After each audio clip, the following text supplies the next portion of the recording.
Welcome to People Doing Good for Others, where we praise and celebrate and hold in the light wonderful individuals who are truly making significant differences in our communities. I'm Gary York, and I'm grateful to be here. We want to thank RiverStreet Productions and Wilkes Communications and 100.9 WIFM for this opportunity. And a featured guest today is Mike Fenley. He's a field representative for Senator Richard Burr, and he travels in 21 counties in Northwest North Carolina, and I see him almost weekly, and this is going to be a great honor, and thank you for being with us, and good morning to you, Mike. Good morning, Gary. Thank you for having me. I really enjoy our encounters, which are many. Yeah. And the photographic evidence of those encounters, I really enjoy. Senator Richard Burr, I've been with him several times here in Wilkes County, and he's just a marvelous person who has a passion for people and great humility. How'd you get together, Mike? Well, I was doing a radio show in Winston-Salem in 1994 when Richard ran for Congress, the 5th District seat that had been held by Stephen Neal for many years. And I interviewed him on the program several times and his opponent leading up to the election of 1994. And the day before the election, they were both in the studio, and I said, regardless of who wins, will you promise to come back? And they both said yes. And of course, the next day was election day. Richard won that seat rather handily. And on Wednesday, I was doing a post-election wrap-up show. What was your opinion, and so forth and so on. About 10 minutes into the show, the door opens to the studio. In walks Richard Burr, sits down, and takes calls for 3 hours. Wow. And he and I became really good friends. He became a regular on the program after that. And in 2005, I left the radio business and went to work for him. And your radio station at that time? WSJS Radio out of Winston-Salem. Right. Yeah. So about Senator Burr, we talk about accessibility and how we can find answers. With a job description, Mike Fenley, of this is what I do, just briefly frame, this is my role. In a nutshell, I'm his eyes and ears in the counties that I serve. And I get to travel around and do things that he would like to do if the Senate schedule allowed him the time. So I go to a lot of Chamber of Commerce meetings. I go to grand openings, ribbon cuttings. I visit with mayors and town managers and county managers and with business and economic development folks, and go visit with employers and tour factories and visit with educators. So just about everything you can imagine I get to do and report back to him the things that I learned. Mike Fenley, in a given week, you spoke of there's a significant office being his home office, away from home, right. Well, home office. You stop in there maybe on Monday morning and give us some idea of the number of dedicated folks who are there. Let me give you just a quick breakdown of how a Senate office is set up. Great. That would be, they're basically, we have a budget of about $3 million. That's, every senator has that budget. And every office is different because we're all operated like a small business. We have rules to follow, of course, but each senator can design his staff the way he wants. So Senator Burr has chosen to have two separate organizations, really. The Washington staff, those are the people that deal with the day-to-day legislative matters, and there's about 25 on that staff, including some that work with the committee assignments that he has, including intelligence, health, education, labor and pensions, and finance. And then the state staff, which handles constituent services for the most part, and maintains his presence and gathers information on his behalf in the state. We have about 24 in the state. There are 5 people that do what I do. North Carolina is an extremely big state, 53,000 square miles. In fact, I did a study of it to do a presentation to a group one day about it. And it takes longer to drive from Manteo in the northeast to Murphy in the southwest than it takes to drive from Raleigh to New York City. My goodness. By an hour longer. By an hour longer. Yeah. And so imagine the challenge of one person, the senator, with limited amounts of time in the state because they're in Washington in session a lot, trying to cover all 100 counties of North Carolina. It's a real challenge. So he set up a staff that has 5 of us that work in the field and are his eyes and ears in our assigned territories. In addition, we have the main office in Winston-Salem, which is where the senator's home is. And in that office, there are 9 people. Our state director is there, and the senator's scheduler and primary assistant is there. And then there are 7 people that do constituent services work, help people with passports, veterans and VA claims, and any individual dealing with a federal agency and having a problem can turn to our office, and we can help them cut through the paperwork nightmare that can be the federal government.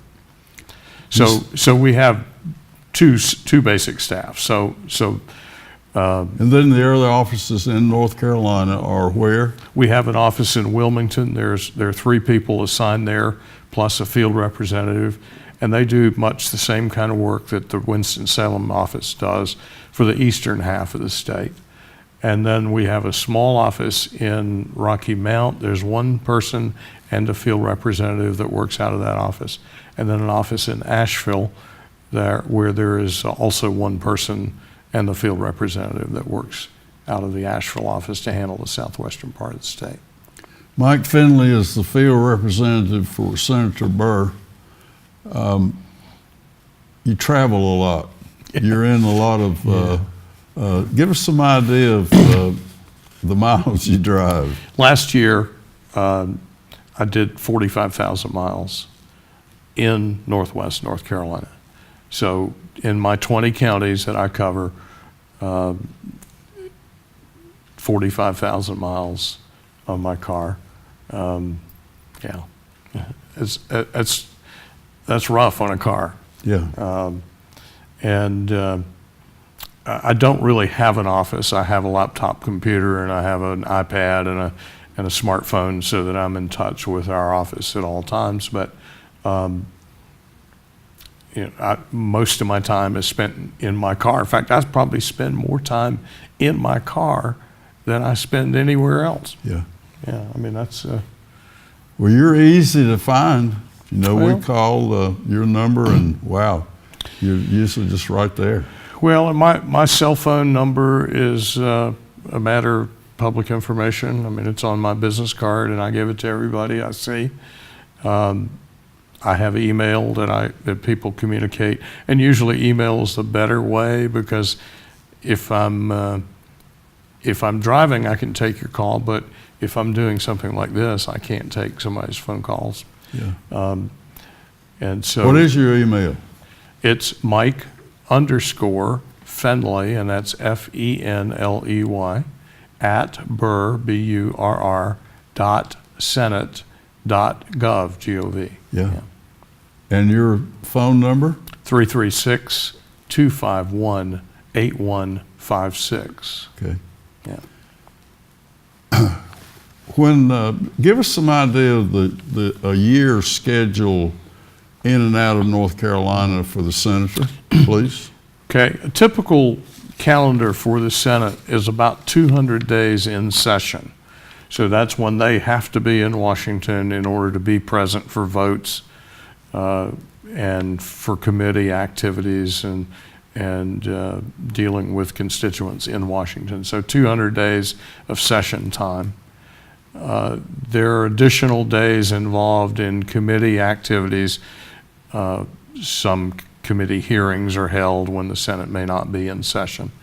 There may be what they call CODEL trips, which are trips that senators take to certain locations to do research on projects their committee is dealing with.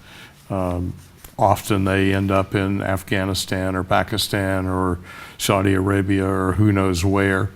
And then there are also trips locally that are involved. Senator will not work on Sunday. He spends Sundays with his family. Does he come home? Tell us about. He comes home every weekend. There's one weekend a year that he spends in Washington. He'll spend the weekend in Washington, but he comes home every weekend. His home is Winston-Salem, and he comes into the state. If they get out of session Thursday afternoon, he's on the Thursday night flight home to Greensboro Airport. If they're out later Thursday, he's on the first flight out Friday, first chance he gets to get home. And then he'll fly back to Washington, usually on Monday morning, in time to be there for committee meetings and sessions that happen Monday afternoon. We've calculated that he has about 80 days a year in the state to do business. And of course, coming home Thursday night for a weekend doesn't mean that he gets to go play golf all day Friday and Saturday and Sunday.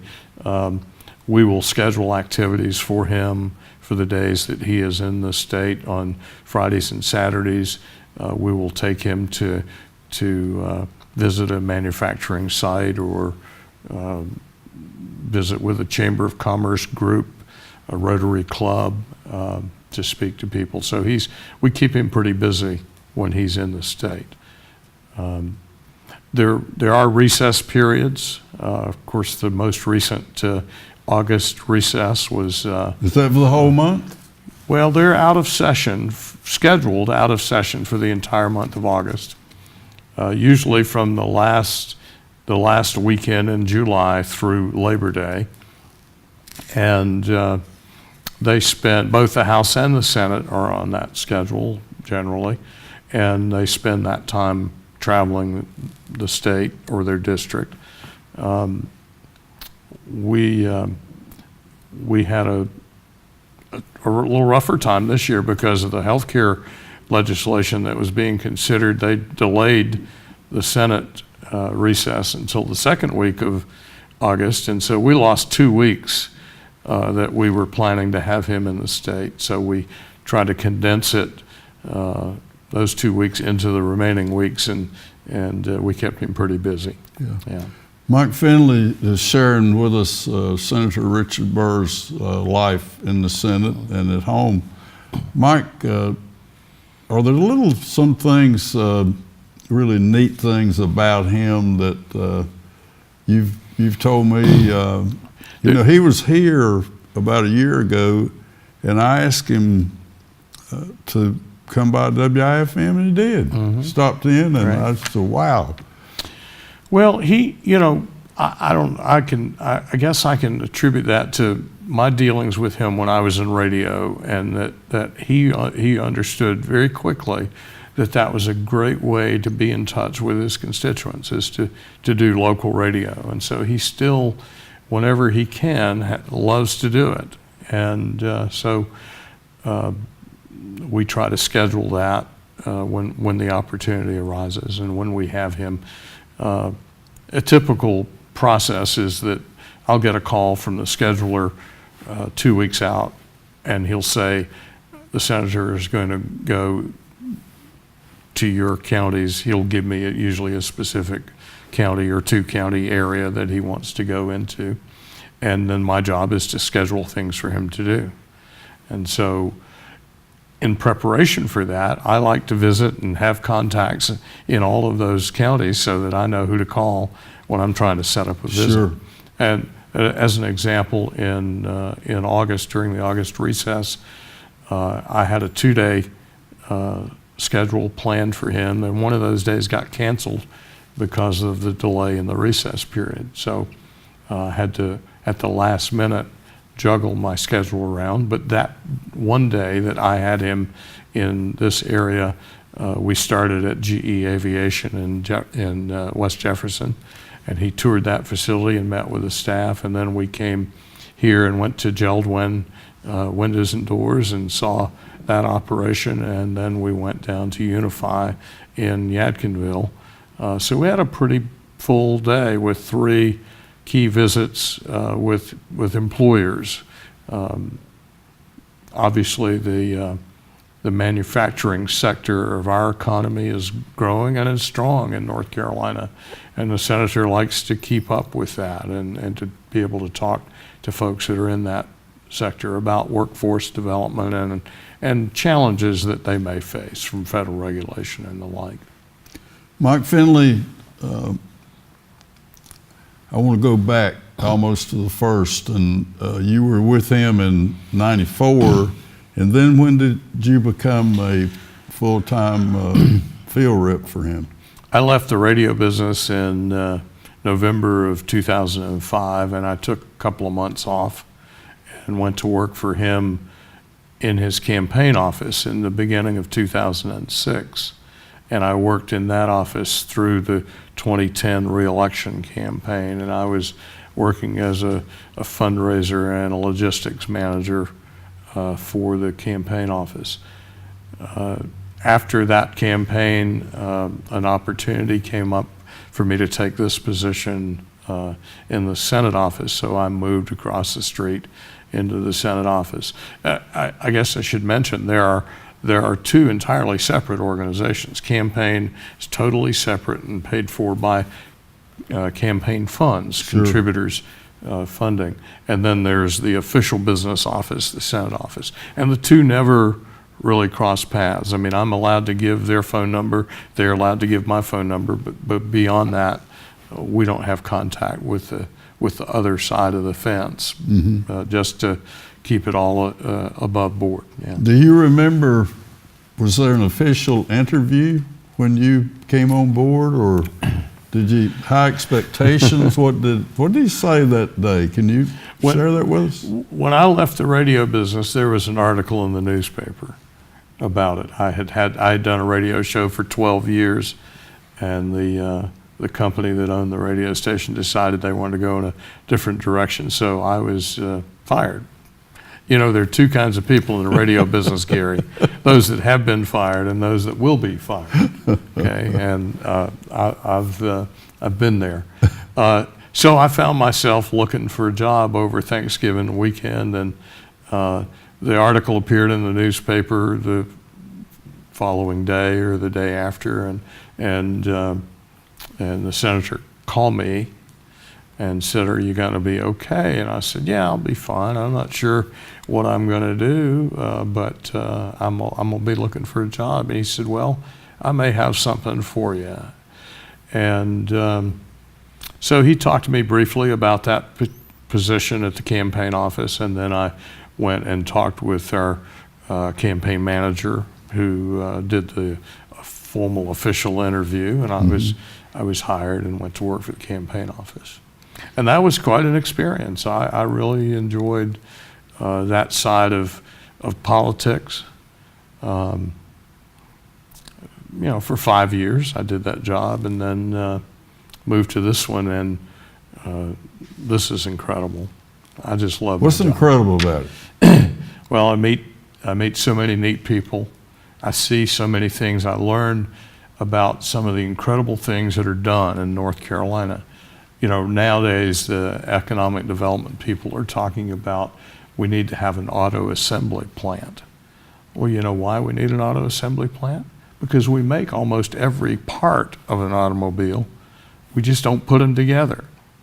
So we make transmissions, we make engines, we make interior components, we make drive shafts and axles and all components of an automobile. There's one company in North Carolina called GKN Driveline. They're in Sanford and in Conover, Mebane, and Roxborough. They make 7 million parts for an automobile for Ford and Toyota and you name it, any brand in America. Every front-wheel drive car has a thing called a half shaft. It connects the engine and the transmission to the front wheels and allows the rotation of the wheel forward as well as up and down over bumps, as well as being able to turn and steer the car. This half shaft and what's called a constant velocity joint are made in North Carolina, $7 million a year. I think that's incredible. There's another company in North Carolina that's a steel fabrication company. They make, it's called Hirschfeld Bridge. They make these steel girders that you see on bridges on the highway. So if you, next time you drive down the interstate and you go through an underpass, look up, if it's steel, it probably came from North Carolina. And they're currently working on a project to manufacture steel girders for a bridge in New York called a Tappan Zee Bridge. Right. There's an old Tappan Zee Bridge that's being replaced, and the new bridge is 3.5 miles long, and it's S-shaped. And they're making the steel girders to handle 8 lanes of traffic in both directions and 2 lanes of rail in the center for 3.5 miles. That's a lot of steel. And it's all fabricated in North Carolina. The girders are 12 feet tall and 100 feet long. And they're transported on a special truck down to Morehead City, put on a barge and taken up to New York and put in place. And they're making hundreds of them. It's been doing it for several years now. They're still working on that project. I'm amazed at all the neat things that are made in North Carolina. Chapstick, the little plastic vial that chapstick comes in, they make them in North Carolina. Yeah. Mike Fenley, let's go back to, if you will, outline your counties, if you will. Well, I start, my home county is Forsyth, of course, and I cover Forsyth County.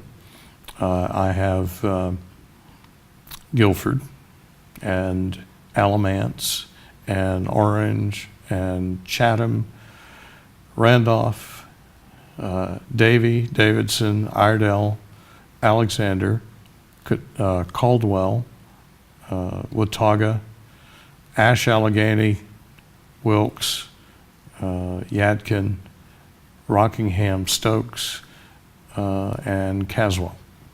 So Okay. 20 counties in the northwest corner of the state. All right. Also, Mike, when the most predominant calls, say just when you're in Elkin, you always stop in the chamber office. Give us some idea of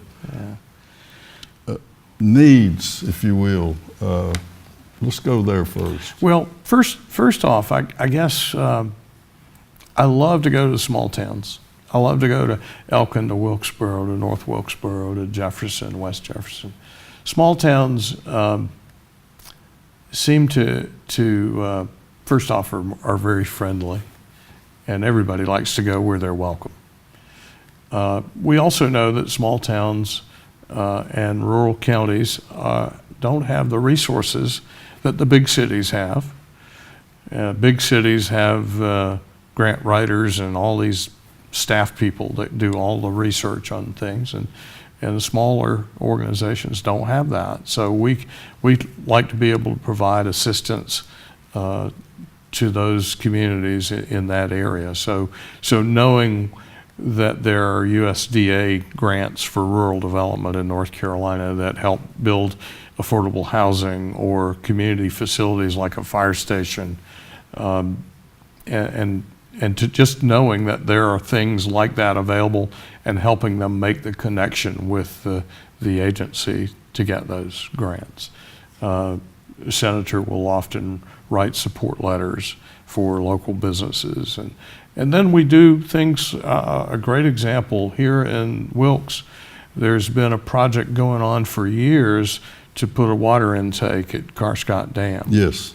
And that had gotten bogged down into some misunderstanding and paperwork over the years, and we were able to facilitate conversations with the Corps of Engineers and the local community and get that straightened out so that that project is moving forward. You know, we clear log jams and make connections, basically what we do. Yeah. One of the most, among the important things that we embrace every day, education. When you get calls from schools that they want you to come make a talk to the kids, or give us an idea about going to a school. Right?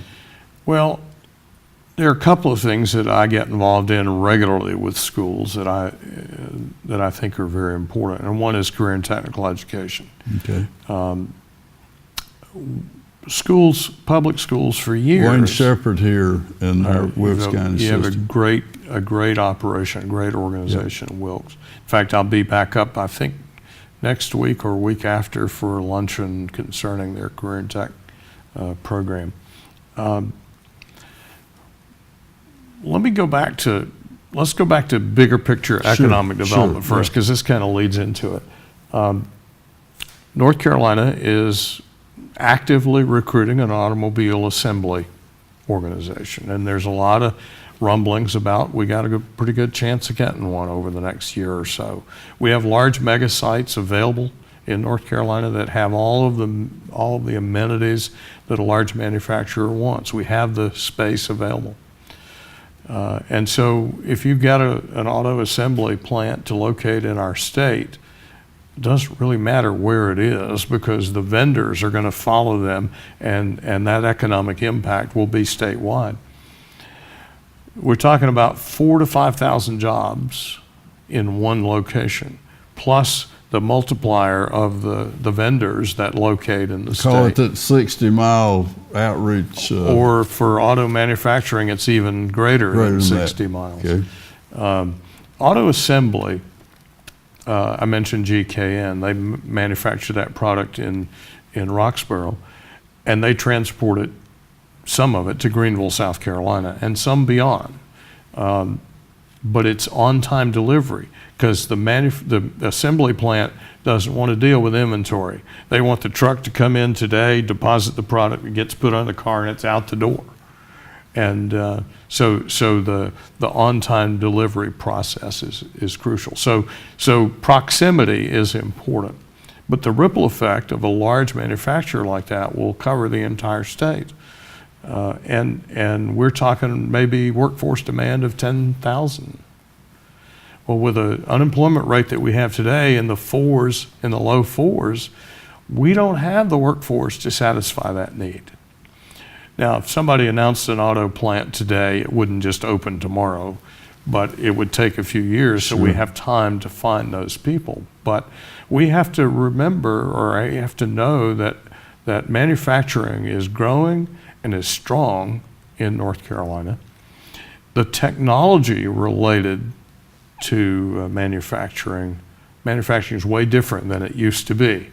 You go in a place today and there are robots and computers that are controlling things, and the workers are making the computers do the job. The computers can be more efficient, but the computers can't program themselves. And so they have to have the people that know how a door is made in order to tell the computer how to make the door. Right. And so we need more skilled workers in that kind of area, and that's where I think CTE comes in the high schools, and even younger than high school age. Tell the story before we. What a wonderful experience to have you here, and we want to thank Wilkes Communications and RiverStreet Productions and WIFM. Would you end with the last 2 weeks of the campaign and what Senator Burr invariably does? You remember you telling me about he disappears with his wife in his car? Yeah, it has become his tradition. He's a shoe leather campaigner. He likes to get out and beat the pavement. And for the last 2 weeks of the campaign, he and Brooke would get in the car and travel the state and put up yard signs and shake hands and walk down main streets and meet people and talk to businesses. And the campaign office would often not know where he was. Right. I mean, we could always reach him, but on phone, but and it would drive us crazy. But of course, it won elections, and He's a hometown hero. He's a great guy. He's just a great guy. Yeah. He doesn't wear socks. In Washington, he drives a Volkswagen Thing, 1974. It's quite famous. Yeah. Mike It's very Fenley, practical. you've honored us today in a special way, and I hope you'll come back. And what a blessing it is to have you. Well, thank you, Gary. I really value our friendship and the friendship with the folks that I know in Wilkes and this surrounding area. God bless you, friend. Thank you. Thank you.